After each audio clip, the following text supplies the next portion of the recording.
আসসালামু আলাইকুম।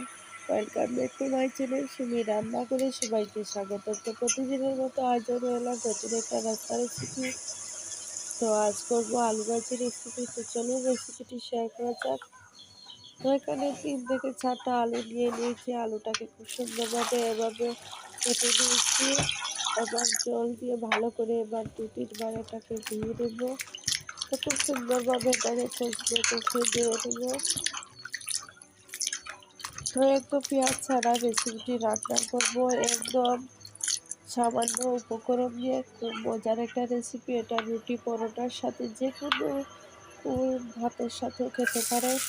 এদিকে জল বসিয়ে দিলাম, জলের মধ্যে পরিমাণ মতো তেল দিয়ে এবার আলুগুলি দিয়ে দিলাম, তারপর দিয়ে দিলাম পরিমাণ মতো লবণ, আর এখানে দিয়ে দিলাম 1 চা চামচ হলুদ গুঁড়ো,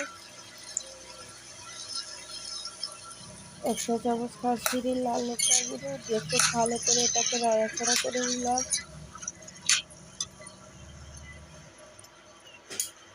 তো খুব সুন্দরভাবে এটাকে নাড়াচাড়া করা হয়ে এসেছে। এবার এটাকে ঢাকনা দিয়ে দেব।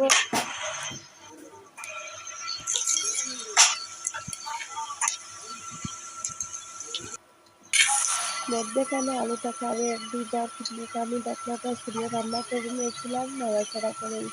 তো দেখুন আলুটা কি সুন্দরভাবে সিদ্ধ হয়ে এসেছে। এবার এটাকে নামিয়ে নেব।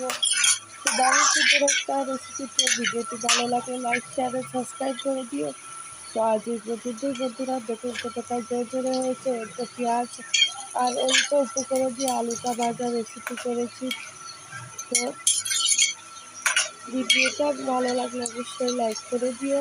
তো আজ এই পর্যন্ত বন্ধুরা, ভালো থাকো, সুস্থ থাকো, আল্লাহ হাফেজ।